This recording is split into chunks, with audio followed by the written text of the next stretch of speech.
doctrinas erradas y contaminadas. Un análisis paso a paso, contrastando las enseñanzas dadas por referentes espirituales a la luz de las Sagradas Escrituras.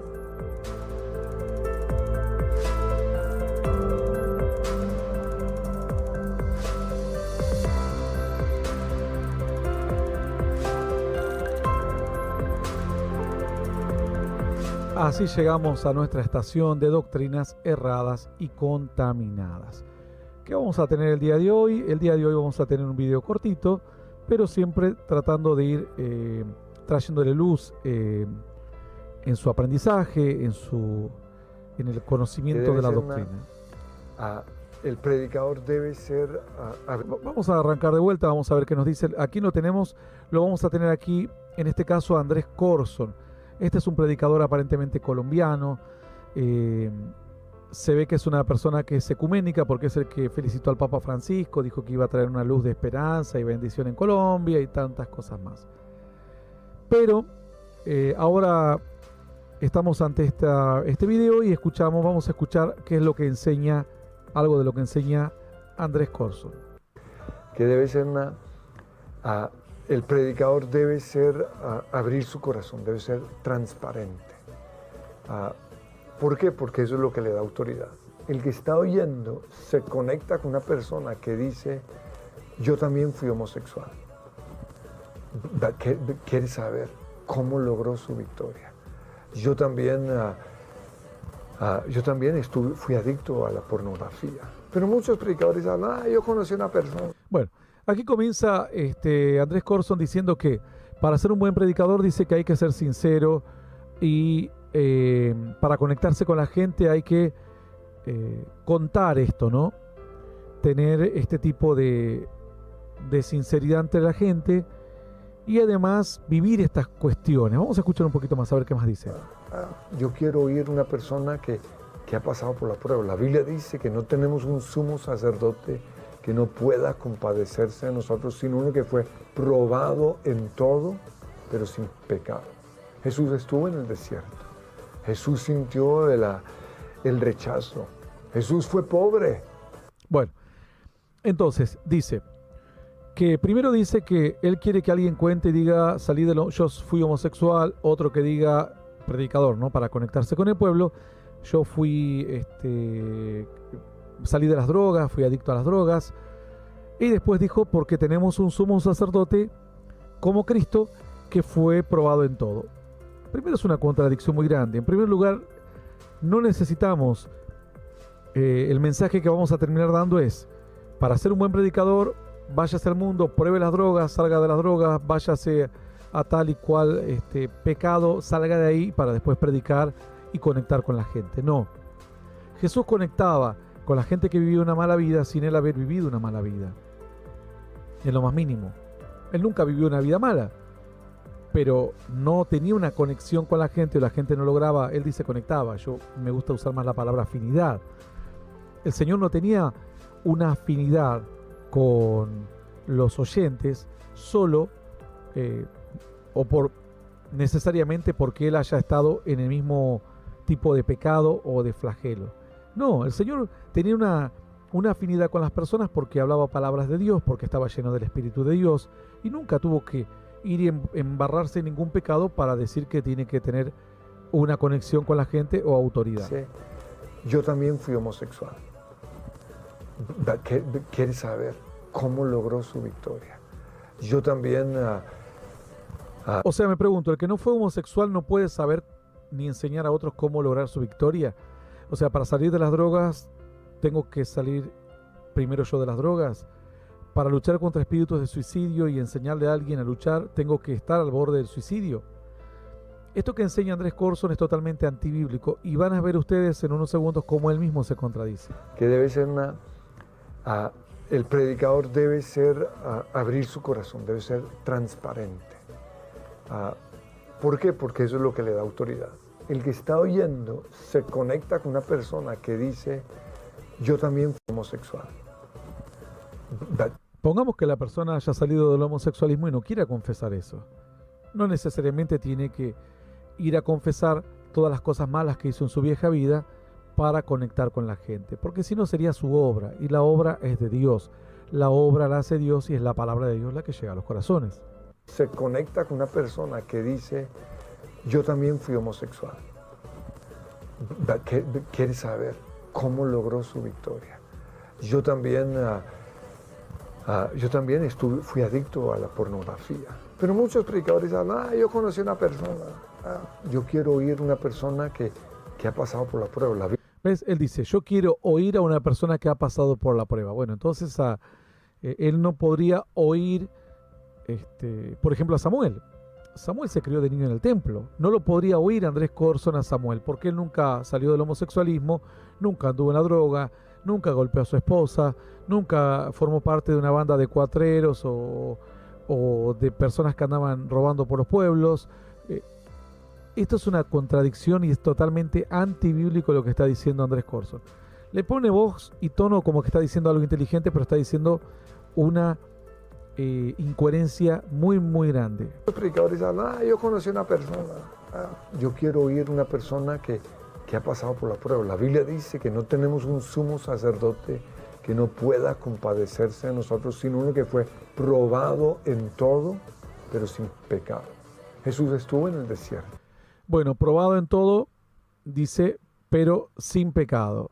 En todo, pero sin pecado. Yo me pregunto, ¿cómo te pueden probar en el narcotráfico si nunca te llamó la atención el narcotráfico? Yo jamás consumí drogas, jamás consumí alcohol, jamás consumí cigarrillo, cualquier tipo de vicio, por más pequeño que sea, no lo tuve, no fue ese mi problema.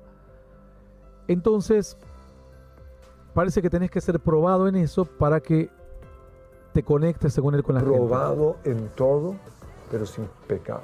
No pueda compadecerse de nosotros, sino uno que fue.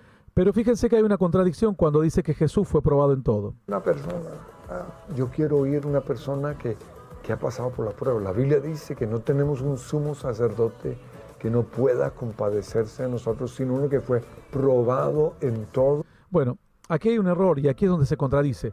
Dice que no tenemos un sumo sacerdote que no pueda compadecerse, sino que uno que fue probado en todo. Probado en todo no significa probado en todos los pecados del mundo. Probado en todo lo que su entorno, su realidad, su cultura, su familia, su entorno de pueblo, su entorno de idiosincrasia. No es que el Señor fue probado como, sí, el Señor fue tentado de no ser verdugo. Sí, estuvo a punto de ser verdugo, tenía unas ganas de ser verdugo, pero fue tentado, pero no se dio. Entonces fue probado en hacer tal o cual pecado, pero no se dio. No necesariamente, la Biblia no quiere decir esto. Quiere decir, porque luego lo explica, que Elías era un varón sujeto a pasiones como las nuestras, pero Elías oró y el cielo se abrió, oró, el cielo se cerró. Es decir, quiere decir que estaba sujeto a las mismas características humanas y biológicas que las nuestras, pero ellos supieron elegir. Desde niño algunos, Jesús desde los 12 años estaba en el templo. ¿Qué tipo de tentación iba a tener si ya había hecho una elección? Samuel, desde pequeño entregado al servicio de Dios. Entonces está haciendo una mala interpretación de lo que significa ser un sumo sacerdote que pueda compadecerse de nosotros. Yo conocí a una persona. Yo quiero oír una persona que ha pasado por la prueba. La Biblia dice que no tenemos un sumo sacerdote que no pueda compadecerse de nosotros, sino uno que fue probado en todo, pero sin pecado. Jesús estuvo en el desierto. Jesús sintió el rechazo. Jesús fue pobre. No. Bueno, aquí vamos a otro punto. Él dice que Jesús fue tentado en todo. Esto es una mentira. Fue probado en lo de su entorno, en lo de su cultura, según su crianza. Hay gente que ha sido más expuesta. Hay niños que hoy están expuestos desde los 8 años a la droga. Hay criaturas que a los 8 años no se fueron tentados de drogarse, porque nunca vieron drogarse a papá, a mamá, al hermano, al primo, al vecino. Quizás tuvieron la tentación de las drogas cuando tuvieron 30 años y se metieron en un ambiente o del espectáculo o cualquier otro ambiente en el cual circule la droga más fácilmente. Pero esto no es así, que Jesús tuvo que ser probado en todo. Dice, porque no tenemos, esto está en Hebreos 4:15, porque no tenemos un sumo sacerdote que no pueda compadecerse de nuestras debilidades, sino uno que fue tentado en todo según nuestra semejanza, pero sin pecado, es decir, según lo que a nosotros nos sucede. Nada más que hay que entender que Jesús no fue tentado con buscar, por ejemplo, pornografía en internet, porque su cultura era otra. Entonces, no fue tentado en eso. No fue tentado en ir y drogarse porque no había droga. Tampoco fue tentado con los pecados del pueblo vecino o de 100 kilómetros porque no lo visitaba y no era su cultura. Jesús fue tentado según su entorno, su crianza. En una misma ciudad hay dos familias que crían a sus hijos totalmente diferentes. Algún niño les ponen a la tentación desde que tiene 7 años y otro que recién comienza a recibir ciertas tentaciones cuando ya es un adolescente o un chico más grande, un muchacho más grande. Aquí lo que dice, según nuestra semejanza, según lo que nos suceda a nosotros, según nuestra crianza, seremos expuestos a ciertos pecados y si nos crían en otro entorno, hay ciertas tentaciones que las vamos a recibir mucho más leve. No tiene comparación a un niño que lo han abusado desde niño y que después ese niño cuando se crió abusó a otro. Es un entorno de que esa criatura está con la mente podrida ya. Ahora esa criatura vive con la mente totalmente torcida. Pero es una misma criatura que la han criado en otro contexto, ese tipo de tentaciones no las tiene. Este es un error terrible que hace Corzon dándole a entender a la gente algo que la Biblia no dice. No tenemos un sumo sacerdote que no pueda compadecerse de nosotros, sino uno que fue probado en todo, pero sin pecado. Jesús estuvo en el desierto. Jesús sintió el rechazo. Jesús fue pobre.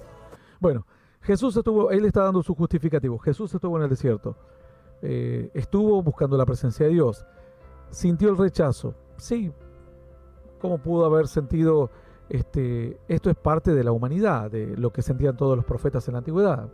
Gente que te agradecía, te daba gracias a Dios y gente que te rechazaba.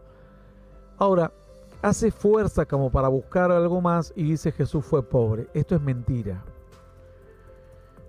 Yo no te puedo asegurar que Jesús fue millonario, pero estoy totalmente seguro que Jesús no fue pobre, porque la Biblia lo dice. ¿Por qué?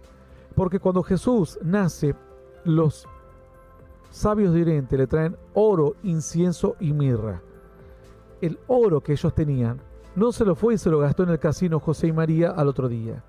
Era parte de lo que ellos tenían como su riqueza para viajar a Egipto, volver a la tierra donde estaban. Entonces suponemos que ese oro le tiene que haber durado algún tiempo. Vos no vas a traer al Mesías 2 pepitas de oro, 2 aritos. Vas a traer una buena cantidad y un buen tesoro. Eran 3 sabios y juntaron estos dones que traían ellos, estos regalos, porque era lo que se le ofreció a un rey. A un rey no le traías lo poco, le traías abundantemente. Aparte, estos hombres eran hombres adinerados, hombres sabios, hombres, si vos te dedicabas a indagar acerca de Dios y tenías el tiempo para viajar en un viaje extenso, era porque tenías la capacidad de hacerlo con criados, camellos. Fíjense que después se juntaron con Herodes. No eran 4 o 3 caídos del catre, digamos 3 personas que se les ocurrió mirar una estrella. Eran personas pudientes, muy pudientes. Cuando le dieron al Señor le regalaron oro, incienso y mirra. El oro no se lo gastó de la noche a la mañana. Si alguien dice, bueno, pero usted no me puede garantizar que no se lo gastó o le duró hasta que Jesús tenía 15 años. Bueno, eso no te lo puedo garantizar hasta cuándo le duró. Pero después tengo otro detalle que vos tenés que tener en cuenta. Jesús era hijo de un carpintero. Hoy los carpinteros son un oficio bueno y en cualquier ciudad del mundo el carpintero come y vive bien. En cualquier lugar del mundo. Porque es un oficio que no todos son carpinteros, no todos te fabrican una silla, te hacen un mueble. Es una profesión que siempre tiene demanda y siempre tienen trabajo. Siempre. Hoy, imagínate en aquella época, hoy podés googlear por internet cómo un carpintero arma una silla y aprender cómo encolarla, cómo unir las maderas, cómo cortar, etc. En la antigüedad el conocimiento era prácticamente poder, como se dice comúnmente.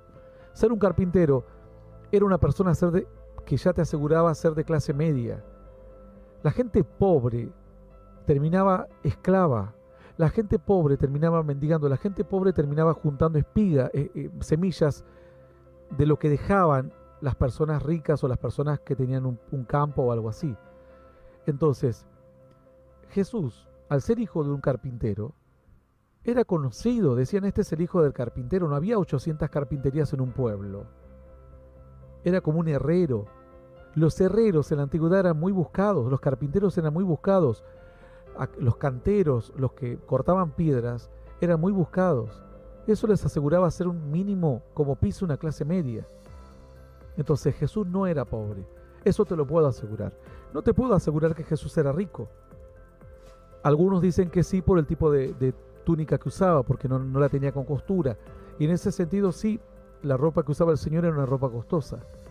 Pero tampoco nos puede dar un indicio solo por la ropa. Pero probablemente habrá sido una persona de clase media tirando a media alta. Quizás no habrá llegado a clase alta, no lo sabemos. Pero pobre en absoluto, ni medio pobre tampoco era. En absoluto. En lo más mínimo. Aparte viajaba al templo. Cuando a los 12 años viajó al templo. No cualquier persona emprendió un viaje sabiendo que ibas a descuidar tus animales o tu campo o tu oficio, y lo que tenías que tener ahorros, dinero. Sigamos con Corso. No, nació en una casa pobre, era de familia muy humilde. Bueno, dice nació en una casa pobre. Lo que se olvida Corson es que la casa no era de Jesús. Él estaba en Belén por el censo y fueron a buscar primero pies a un hotel, a un mesón, y al no encontrarlo, nació en un pesebre.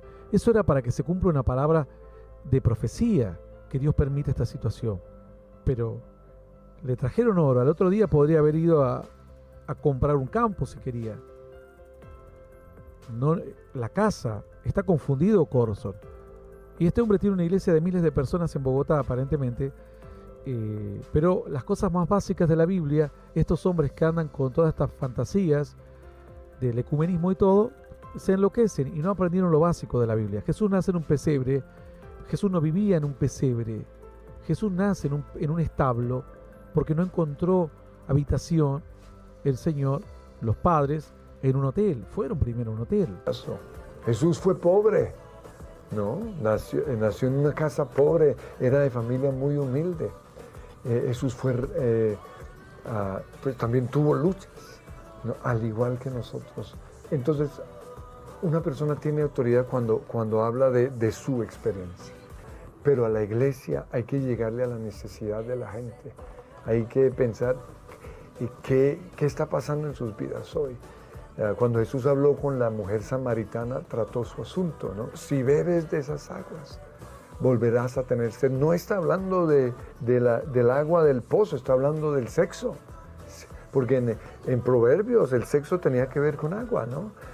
Proverbios dice, bebe el agua de tu propio manantial. Bueno, otra enseñanza totalmente equivocada de Corson, que dice que cuando el Señor habló con la mujer samaritana, cuando le dijo, el que beba de esta agua, diciendo, es el sexo. Yo les voy a leer brevemente la historia, o parte simplemente. El verso 13, estoy en San Juan capítulo 4, 13, voy a ir rapidito, ustedes después lo chequean con tiempo en sus casas. Respondió Jesús y le dijo, cualquiera que bebiere esta agua volverá a tener sed, mas el que bebiere del agua que yo le daré no tendrá sed jamás, sino del agua que yo le daré será una fuente de agua que salte para vida eterna. Dice Corson que esa agua era el sexo. Totalmente una locura, una herejía lo que está diciendo. Porque dice que, en el versículo 6, y estaba allí el pozo de Jacob. Entonces Jesús, cansado del camino, se sentó junto al pozo. Era como la hora sexta, es decir, las 12 del mediodía. Vino una mujer de Samaria a sacar agua y Jesús le dijo, dame de beber. O sea, el Señor le pidió de esa agua de beber.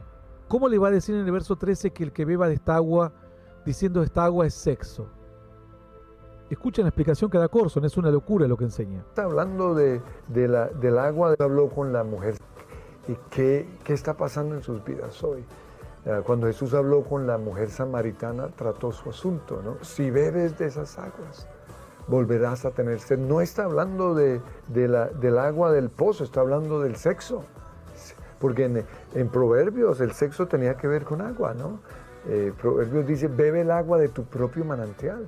Y esta mujer llevaba 5 tipos y seguro seguía mendigando. Entonces Jesús fue relevante. Nosotros tenemos que ser relevantes. Bueno, para él dice que esta mujer seguía mendigando pasión, placer. Cuando habla Proverbios acerca del agua, sí habla del amor, habla del afecto de la pareja, pero él tiene que aprender que agua tiene muchas simbologías en la Biblia. Entonces, no necesariamente tiene que interpretar otra vez que encuentre la palabra agua, volver y asociarla con sexo. Esto está en Proverbios 5:15. Dice, bebe el agua de tu propia cisterna y los raudales de tu propio pozo, se derramarán las aguas de las fuentes. Bueno, dice, por las calles y tus corrientes de agua por las plazas sean para ti solo, no para extraños contigo, sea bendito tu manantial, alégrate con la mujer de tu juventud. Claro, habla de la pasión y el placer en el contexto de tu matrimonio, como aguas del propio pozo. Pero aquí está hablando de otras aguas. Es claro porque el Señor después le dice, cualquiera que bebiere del agua volverá a tener sed, le dice en el 13. Mas el que bebiere del agua que yo le daré, dice el 14. El Señor le ofrece agua, ¿qué le va a estar diciendo? Intimidad. Es una locura lo que está predicando Corson. A mí me da pena por la cantidad de gente que le enseñan mal. Porque claro, si uno va a Proverbios 5:15, sí, dice cisterna, agua del propio pozo, te dice la mujer de tu juventud, que es para vos, no para extraños y demás. Sí, habla de la intimidad del hombre y la mujer. Pero en la historia de la samaritana, Jesús le pide agua en el verso 7, capítulo 4 de Juan. Entonces, esta mujer le dice, tú siendo judío me pides de beber a mí que soy samaritana. Le habla de los maridos, pero para que ella vea que él era un hombre de Dios. La mujer le dijo, no tienes cómo sacarla y el pozo es hondo. ¿De dónde pues tienes aguas vivas? El Señor le ofrece agua viva. Entonces, la mujer luego le pide esa agua en el verso 15. En el verso 13 le dice, cualquiera que beba de esta agua volverá a tener sed. Ahí hablaba acerca de las expectativas de la vida, acerca de la religión, acerca de la forma en la que ellos trataban de ser felices a su manera, porque él estaba hablando, me dijeron que en este monte hay que adorar, otros dicen que hay que ir a Jerusalén. Estaba hablando de esto, agua significa esto, las formas humanas de tratar de ser feliz. Y el Señor dice, yo te voy a dar una satisfacción en la vida, te voy a hacer que tengas vida plena en la tierra y vida eterna en el siglo venidero. Es decir, vas a encontrar la felicidad, la bendición del cielo. Pero no está hablando en Juan 4:13, no está hablando del sexo como dice Corson. Otra enseñanza totalmente equivocada y errónea. Bueno, luego pueden estudiarlo ustedes, yo creo que es algo simple de discernir esto, no coincide en lo más mínimo. Si ustedes reemplazan la palabra agua por como dice Corson, por sexo o intimidad, no les va a coincidir absolutamente en nada en toda la vida. Cuando Jesús habló con la mujer samaritana, trató su asunto, ¿no? Si bebes de esas aguas, volverás a tener sed. No está hablando del agua del pozo, está hablando del sexo. Bueno, porque no está hablando, en Proverbios dice que está hablando entonces todo su asunto, ¿no? Si bebes de esas aguas. Para él está hablando prácticamente de esto, de la intimidad. Bueno, pueden seguir escuchándolo luego en sus hogares. Ya hemos dejado el link. Nos vamos de la estación.